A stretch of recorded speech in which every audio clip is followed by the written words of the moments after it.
Hello, Radhe Radhe दोस्तों, कैसे हैं आप सब। आई होप आप सब बहुत अच्छे होंगे। ठंड ठंड अब दस्तक दे चुकी है। आप लोग सभी अपने दिनचर्या में थोड़ा परिवर्तन कर लें।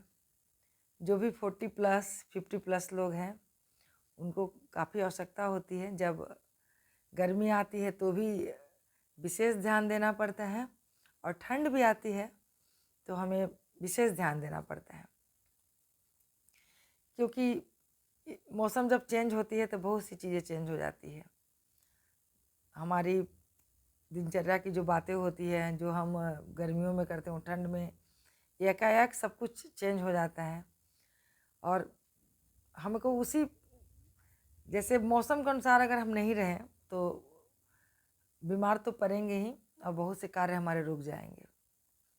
तो हमारा जीवन भी उसी तरह से है कि जब मौसम के अनुरूप हम कार्य नहीं करते तो बहुत जगह हम सक्सेस नहीं होते। अब जैसे किसी का मूड गर्म हो, आप कहोगे मैं क्या बातें लेके बैठ गई। जैसे किसी का मूड गर्म हो और ठीक है, उस समय आपको कुछ उससे डिमांड करना हो तो थोड़ा सा मूड देखना पड़ता है कि भाई इनका मूड कैसा है।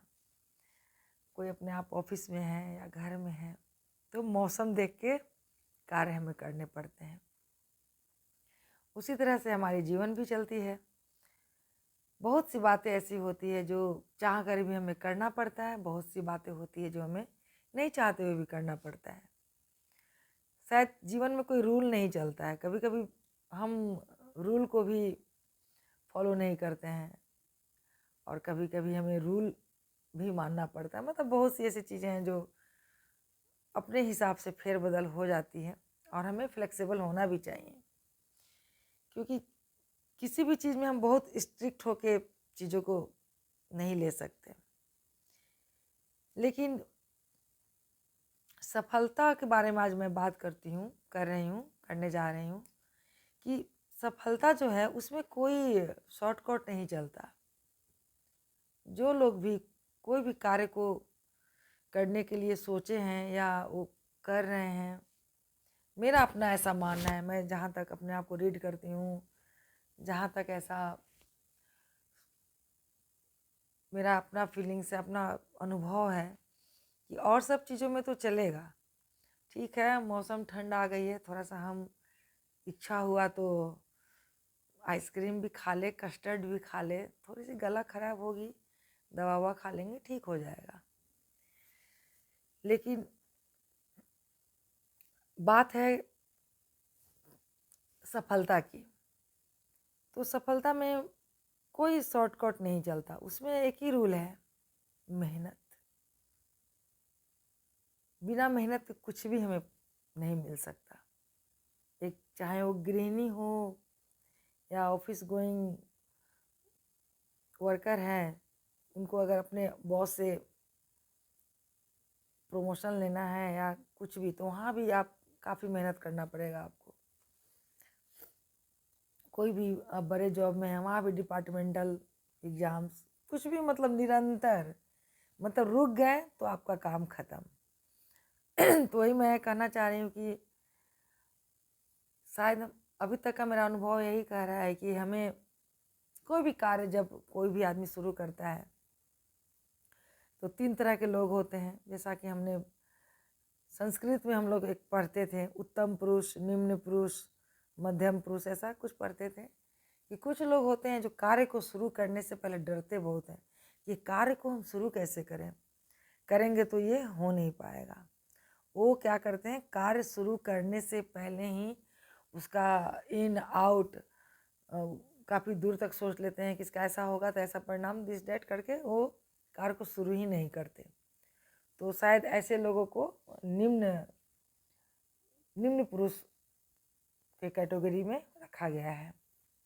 फिर आती है कि एक मध्यम पुरुष के लोग होते हैं जो कार्य को बड़े ही उत्साह से, एकदम कुछ मोटिवेशनल चीज़ सुने और एकदम जोर शोर से, आओ देखा न ताओ, कार्य को शुरू कर देते हैं। और कार्य शुरू भी करते हैं, कार्य एकदम निरंतर उसका ग्राफ बढ़ते रहता है, और बीच में ही कार्य को छोड़ देते हैं, वो कहलाते हैं मध्य पुरुष, मध्यम पुरुष। और दूसरी है तीसरी, और तीसरे लोग जो हैं, जो कार्य को शुरू करते हैं बड़े ही मने योग से, बड़े ही तत्परता से, बड़े ही स्वस्थ और हेल्दी मन से प्रभु का नाम लेकर कार्य को शुरू करते हैं। और कार्य में कितने भी बाधा आए, कितना भी विघ्न आए, कितनी भी रुकावटें आए, वो डटे रहते हैं, झुकते नहीं है, फिर रुकते नहीं है, फिर डटे रहते हैं। तो ऐसे पुरुष को, ऐसे कैरेक्टर को, ऐसे पर्सनालिटी को प्रथम पुरुष, हमारे जो संस्कृत में बचपन में जो हम लोग पढ़े उसको मतलब एक कैटेगरी दिया गया, प्रथम पुरुष, मध्यम पुरुष और निम्न पुरुष। जो कार्य करने से पहले ही डर जाते हैं, जो मैंने शुरू में ही कहा, निम्न पुरुष। और मध्यम पुरुष जो बीच में ही शुरू करते हैं, बड़े ही उत्साह से, बड़े ही मोटिवेट होके सब कुछ करके, लेकिन 2 दिन 4 दिन 5 दिन करके, 2 महीना 4 महीना करके, बीच में ही नहीं हो पाएगा दिस डैट करके कार्य को छोड़ देते हैं। तो आप खुद अपना अपना हमें चेक करना चाहिए कि हम किस कैटेगरी में हैं। मैं तो अपना चेक कर चुकी हूँ कि मैं मध्यम वाले में ही आती हूँ। बहुत सा कार्य को शुरू करती हूँ खूब उत्साह के साथ, बहुत लगन के साथ, और बीच में ही मतलब कर के कभी कभी छूट जाता है बीच में। जैसे अब योगा ही शुरू करना है, कुछ दिन किए छोड़ दिए। कुछ लोग है जिम जाना शुरू करते हैं, बीच में ही छूट गया। कुछ लोग स्टोरी राइटिंग बहुत अच्छा लिखते हैं, वो कहते हैं कि मुझे लिखना है, कुछ अच्छा करना है, वो लिखते लिखते बीच में ही छोड़ देते हैं। कुछ लोग बिजनेस माइंडेड होते हैं, सोचते हैं ये बिजनेस शुरू करेंगे। लेकिन सक्सेस वही होते हैं जो निरंतर कितनी भी कठिनाइयों के आने के बाद फाइनली हार नहीं मानते। मैंने कहीं पढ़ा था कि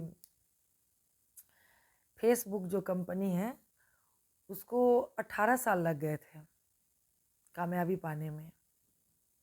और टेस्ला क्या, मैं प्रोनाउंसिएशन मेरा गलत भी हो सकता है, टेस्ला कंपनी, उनको 19 साल लग गए थे।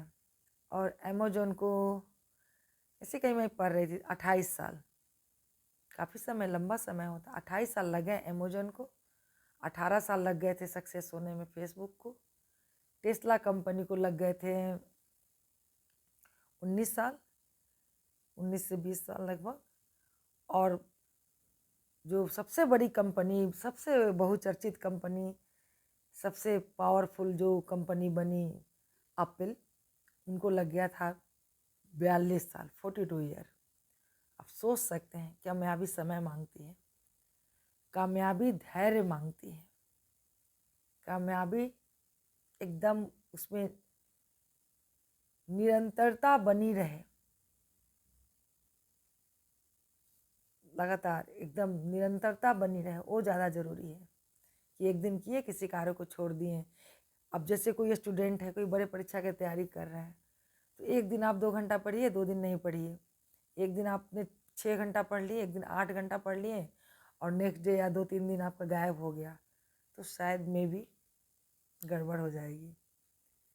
तो मैंने अभी तक जो रीड किया है, कोई भी कार्य करने के शुरू मोटिवेट होके मत करिए, क्योंकि मोटिवेशन का ग्राफ जो है ना, हम क्या होता है कि सुनते हैं कोई चीज़, एकदम मोटिवेट हो जाते हैं कि एकदम करना है,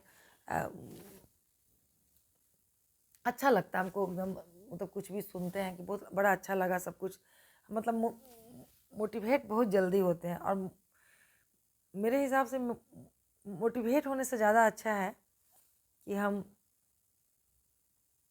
कार्य में अपना जो शुरू कर रहे हैं कार्य या कर रहे हैं, उसमें एकदम नियमितता बना के रखें कि नहीं, आज गैप नहीं होगा तो गैप नहीं होगा। आज मुझे एक चैप्टर याद करना है तो करना है।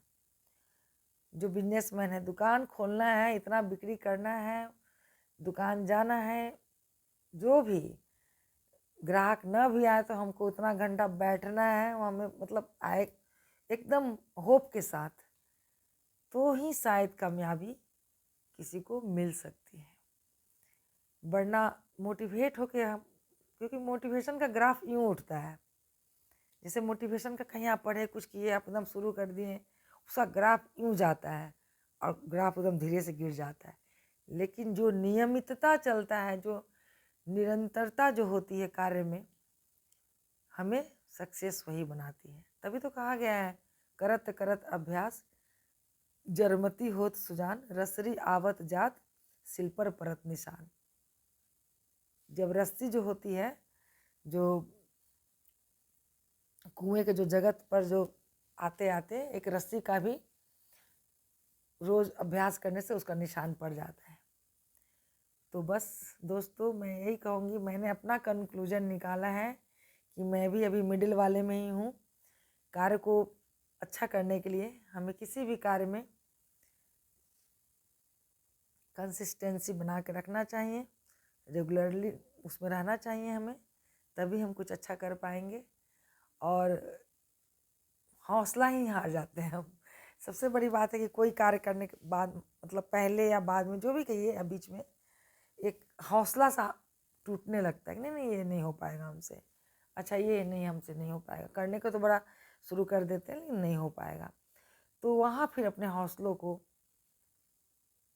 मतलब परेशान मत हो। जो भी लोग हमारे वीडियो को देख रहे हैं ना, मैं उनसे यही कहूँगी, चाहे वो स्टूडेंट हो चाहे गृहिणी हो, और ख़ुद अपने आप को भी मैं मोटिवेट करते रहती हूँ।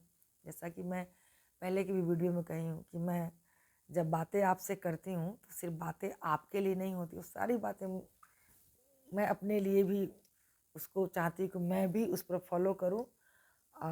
जो मैं फील करती हूँ वही आपसे बात भी करती हूँ, क्योंकि मुझे खुद लगता है कि मैं कुछ शुरू करती हूँ, कोई भी कार्य, कोई भी हो, व्यायाम हो, योगा हो, कोई भी चीज़ करने का कार्य हो, तो वो बीच में छोड़ने से कार्य बिल्कुल सक्सेस नहीं होते हैं।